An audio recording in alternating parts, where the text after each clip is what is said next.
जी, अब मैं मध्य प्रदेश के ऊपर आता हूं। मध्य प्रदेश में आप 18 साल से शासन में हैं। क्या आपको लगता है कि इस बार भारतीय जनता पार्टी के साथ और कांग्रेस के साथ आपकी, बीजेपी और कांग्रेस की एक कड़ी टक्कर है? क्योंकि 18 साल से आपका शासन है और इस बार कमलनाथ कह रहे हैं कि हमारी सरकार चोरी करी, इन्होंने इस बार बीजेपी को सबक सिखाना पड़ेगा। कुछ नहीं, वो बेचारे बोलते रहते हैं, उनकी पार्टी कितना सुनती है वो खुद ही जानते हैं, तो उनके बारे में मैं क्या बोलूं। लेकिन सच्चाई ये है कि भारतीय जनता पार्टी के रूप में भी और सरकार के रूप में जो भारतीय जनता पार्टी के सरकार ने शिवराज जी के नेतृत्व में जो काम लोगों के लिए किया है, उसको सब दूर सराहना मिली है, ताकत मिली है। मध्य प्रदेश में एंटी इनकम्बेंसी नहीं है, प्रो इनकम्बेंसी है, यह बात स्पष्ट रूप से। पर आपने वहां पे फ्री की पॉलिटिक्स का सहारा लिया है, आप उसका विरोध करते हैं। मैं आपको बता रहा हूं, लाडली बहनों को जो आर्थिक मदद दे रहे हैं, लास्ट 3 महीने में जो मध्य प्रदेश शासन ने फैसले लिए, वो ऐसा दिखा रहा था कि डेस्परेशन थी भारतीय जनता पार्टी में या फिर कोई डर था? बिल्कुल नहीं, बिल्कुल नहीं।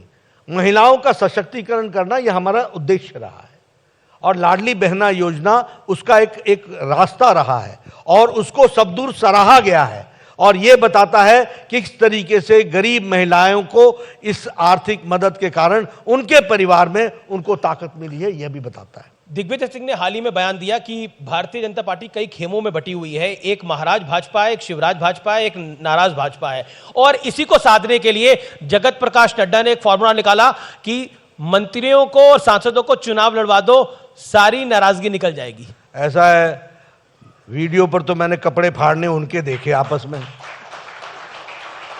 वो वीडियो तो आप लोगों ने सबने जग जाहिर देखा कि इनके कपड़े फाड़ो, मेरे पीछे क्यों लगते हो, उनका फाड़ो, ये करो, तो ये तो आपने सुना। अब दूसरी बात कि ये जो आप खेमे में बटे, ये बहुत खेमों में बटे हुए हैं। दिग्विजय अपने बेटे को मुख्यमंत्री बनाने के लिए लगे हुए हैं, कमलनाथ अपने बेटे को बनाने के लिए लगी हुई है, सोनिया गांधी अपने बेटे को पीएम बनाने में लगी हुई है। ये कोई कमी थोड़ी ना है, ये तो सब बटे हुए हैं, कौन किसको छोड़ता है, सब एक दूसरे के। तो वहां पर जो रणनीति है मंत्रियों को और सांसदों को चुनाव लड़वाने की, उसके पीछे उद्देश्य रणनीति है, स्ट्रैटेजी है किसकी?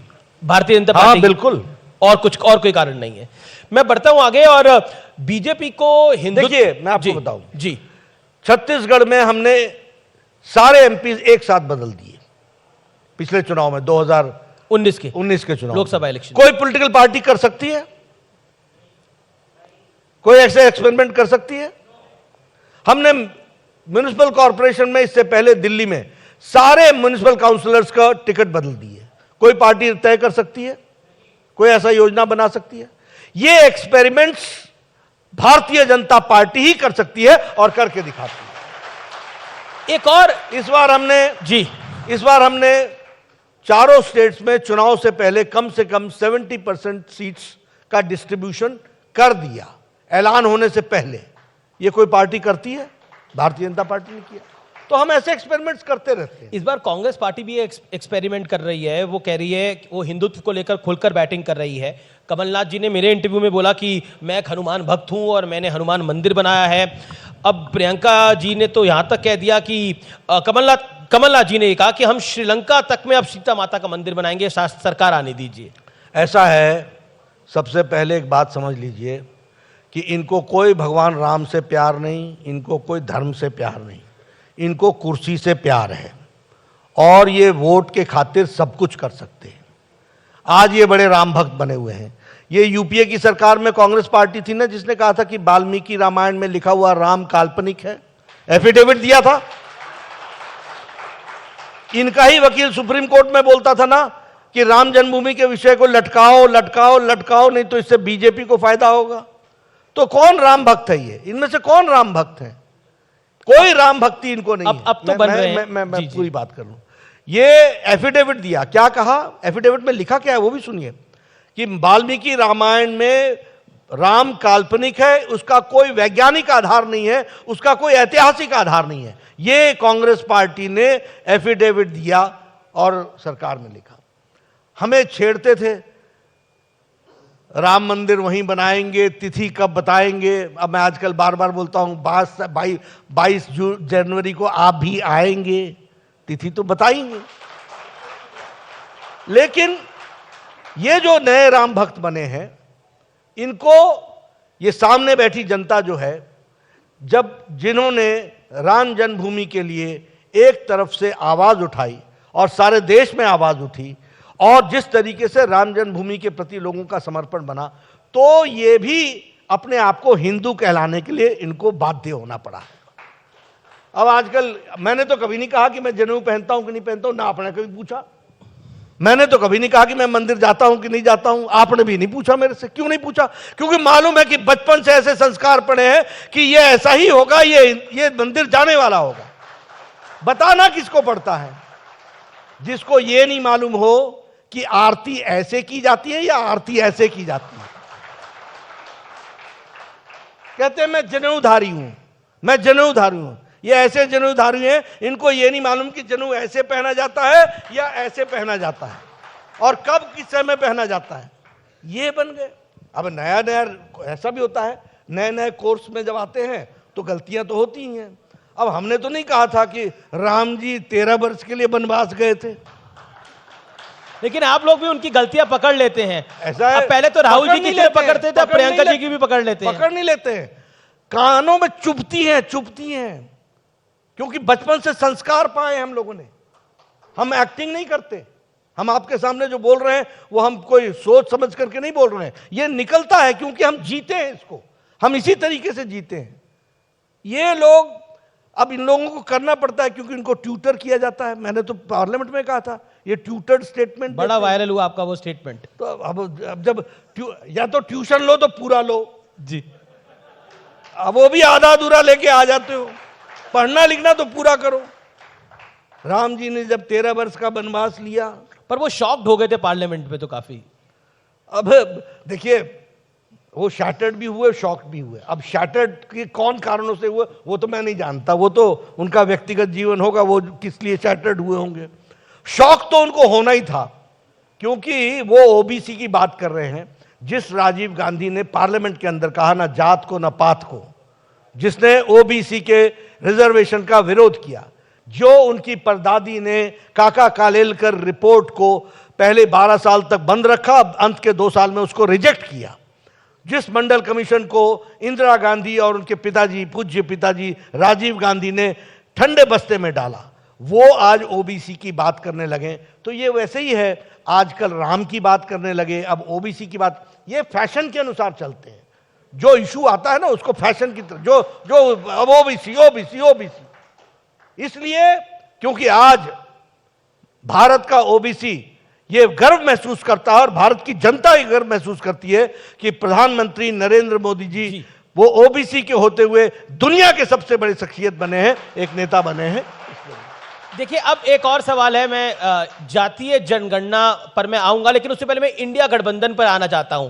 इंडिया गठबंधन बहुत जोर शोर से बना, सब लोग एक साथ आए, सबने सोचा कि बीजेपी और मोदी को हम हराएंगे, लेकिन अखिलेश जी और कमलनाथ जी के बीच में जो तू मैं हुई, उसके बाद काफी पानी उतरा है। उसे आप किस तरह से देख रहे हैं? देखिए, देखने की क्या बात है, ये तो मैंने तो उसी दिन कहा था ये तो फोटो सेशन है, खिंचा लो।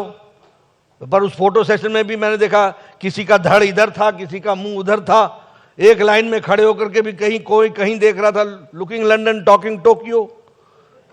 ये कहां देख रहे हैं, कौन बात कर रहा है, कुछ समझ में नहीं आ रहा था। तो ये इस तरीके के लोग खड़े थे वहां पर।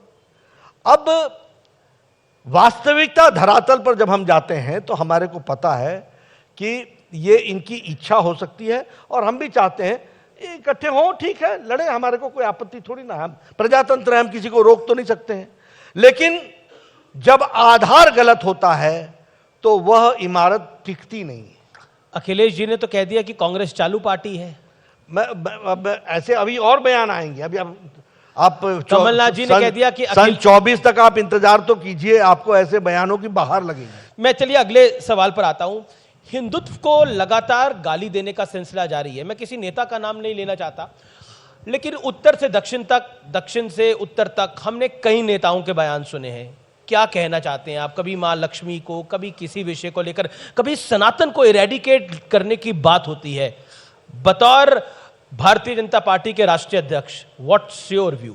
देखिए, सबसे पहली बात तो यह है कि जो इस काम में लगे हैं और ये इकोसिस्टम में, चाहे साउथ हो चाहे नॉर्थ हो, ये एक ही तरह के लोग हैं और ये एक ही विचारधारा या ब्रीड से जुड़े हुए लोग हैं। इन लोगों का काम है समाज को खंडित करो, देश को कमजोर करो, देश को विभाजित करो, जितने भी खंडन हो सकता है उसको खड़ा करो, ये उनका उद्देश्य है। और दूसरा, जहां तक सनातन का सवाल है, हम लोगों ने सबसे पहले कहा कि यह विश्वास का विषय है और सनातन हमेशा रहा है, चिरकाल से रहा है। इस तरीके के वक्तव्य देना, यह कोई जो व्यक्ति दे रहा है वो अकेला नहीं दे रहा है। अगर अकेला दे रहा होता तो कांग्रेस पार्टी ने क्यों नहीं इसका विरोध किया? यह एक इकोसिस्टम का पार्ट है।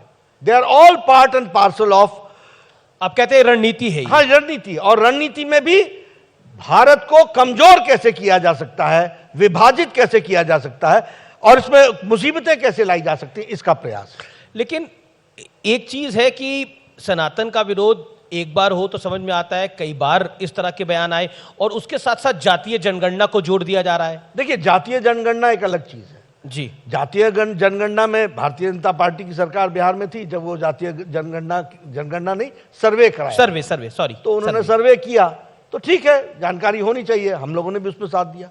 लेकिन जो उनका उद्देश्य है वो कोई जातिगत सर्वे के माध्यम से उस समाज को बढ़ाने का नहीं है, इससे अपनी राजनीति को साधने का है। एक पर्टिकुलर वर्ग और एक पर्टिकुलर धर्म, उनका तो जनगणना में अंक बढ़ जाता है और जो अति पिछड़े हैं, कमजोर हैं, ओबीसी हैं, वो और कमजोर हो जाते हैं, उनकी संख्या घट जाती है। तो ये राजनीतिक प्रेरित है। ये उद्देश्य इनका कोई समाज में जो पीछे रह गए हैं उनको लाना नहीं है, इसके माध्यम से अपनी राजनीति को मजबूत करने का उद्देश्य। एक सवाल कि जातिगत जनगणना को लेकर कांग्रेस ने एक बड़ा स्टैंड लिया कि जहां जहां उनके शासित राज्य है वहां पे वो जातिगत जनगणना कराएगी। क्या आपको लगता है बीजेपी को फंसाने के लिए है, बीजेपी को ट्रैप करने के लिए? कांग्रेस पार्टी का मैंने फिर कहा, राहुल गांधी ने प्रेस कॉन्फ्रेंस में बोला। हो, आप किसका नाम ले लिया? कांग्रेस पार्टी का कोई लेना देना ही नहीं है जनता से। कांग्रेस पार्टी का कोई लेना देना नहीं है कि देश